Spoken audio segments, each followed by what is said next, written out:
Well, have you ever wondered what your pet is really thinking? Our next guest reckons she knows. Please welcome the internationally acclaimed telepathic animal whisperer. Welcome. Have a seat. Good morning. You feel all alone over here. Here you go. Trisha, you're going to read some animals for us. But before you do, tell us how you discovered you had this really special gift. It was amazing. I've been doing... I was in dentistry for over 20 years. Oh. So very left-brain scientific, and then animals started to communicate with me. And I discovered that we're all born with this, and I was sort of reawakened. So I had a cat that was very ill on his deathbed, and I could hear him for the first time. And he said, "You have to let me go. You have to set me free." And what was the cat's name? Bo. Oh, Bo. My beautiful Bo, Oh. yeah. So it was just quite amazing, you know, from sort of left brain into this, and I just went, whoa, what is this about? Actually hearing it. And that's how it came to be. And so then I started to develop it, hone the skills, and everything started to develop from there. Well, Trisha, we would like you to read our host's pets. Ita's got her dog Cleo. Jess is a cat. Alfie, was it supposed to come? Daisy. Daisy. But I couldn't find her. And you foresaw this. You foresaw this, didn't you? I did, because I connected in with Daisy yesterday. Because you looked at the photograph. I looked at the photograph and gave her a bit of a heads up on what was happening today, and you're OK with that? She said, absolutely not. She's not OK with it. She said, she is. She said, I do not want to be out there in the public eye, and also she has a message for you about your children. And she wants to let you know that she wants a little bit less fuss and a little bit more quiet. She loves being with the children, but it's a little bit full on. Now, we want to bring out the pets. We've got Ita's dog Cleo and our producer Raylene's dog Oreo. Can we just hold the applause so we don't frighten the animals? Please. Look at beautiful Cleo. Here they come. We've been upstaged.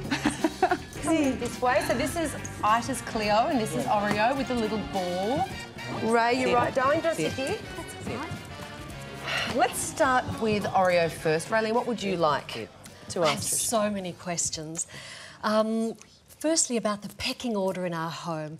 I have my suspicions, but I'm just wondering where he perceives he is at in terms of the pecking order. This is such an interesting question for the viewers, because sometimes they think they know who the top dog is, but you've really got to ask the dog. With Oreo, Oreo's saying to me, because we get it in pictures, we get it in words, and we get it in sensations, but Oreo's saying to me, well, there's kind of me and there's them. So meaning the people and Oreo's in a little world of his own, so he just gets a lot of attention and he thinks it's all about him. So even though he's not the top dog as such, as in dominance, he actually feels he's the most important event in the family. All right. So I'm sorry. Let's ask Your second. about Cleo. Do you have a... Well, Cleo's a very nice dog and very well behaved, but so far she's eaten 2 pairs of my glasses and several pairs of my socks. And so I've learned I try not to leave anything around, but I'm sure she's trying to tell me something, but what? She is, and what I'm getting from Cleo is that she has a little bit of separation anxiety when you're not there. And some of those belongings of yours help her get over her loneliness, and also they're part of you. She's trying to get your attention. She did. She ate a pair of Prada glasses. Well, she had my undivided attention. And let me tell you, she loves looking her best. Yes, I would say she's very much an Ita Buttrose dog, because she really wants to look her best. It's very important for her in the public eye, and she also is a people pleaser. But in regard to how to stop that problem, you may have to put other things with your scent on them, your wonderful perfume scent, so that she can have that with and chew that up. So she knows there's a difference between what she can and what she can't. So just pick the item I don't mind she destroys. Yes, because she has that little bit of anxiety when you're not there, yes. Trisha, could we also look at some of the viewers' photos they've sent in of their pets? Actually, no, we're going to start with one from our production assistant, Celestina, first. This is her hamster, Chuckles. What do you think, Pam, that is trying to say to Celestina? Does Celestina have a question? Yes, I just want to know if is Chuckles happy seeing as though he's always inside? OK, let me just connect in with Chuckles. Chuckles saying that he would like a little bit more grass. However, He is very happy just to be with you. So in other words, he loves girls, by the way, very into the females. So he's really happy. So if he goes outside, he'd love you to do that with him. So in a word, no, he's happy where he is, which is great. I'm sure you're relieved. That's definitely coming from Chuckles. Okay. And we also have Pam and Colin Stevens, a couple of our regulars there in the audience, and they have a question as well. This is their puppy. What's his name? His name's McCagh. He was supposed to be a miniature Pomeranian.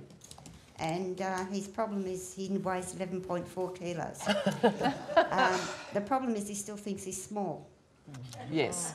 Yes. How do we handle it? Well, we're going to have to get that weight off, most definitely. Oh no, the vet said he's not overweight. He's a fallback. Oh, sorry, a fallback to a Spitz, which is a breed of Pomeranian, a larger breed. Which I have. I have 2 Japanese Spitz. Oh, you know they're what gorgeous we're dogs. talking Yeah. about, McCagh also is saying to me that something about expectations. That sometimes your expectations are a little bit high. He's wondering what is expected of him. So he's a little bit worried about that. So if you could clarify that, because sometimes he feels like you want this, you want that, and there's always an expectation. He'd like to sit back and just be a dog sometimes. Okay, no problem at all. It's a dog's life.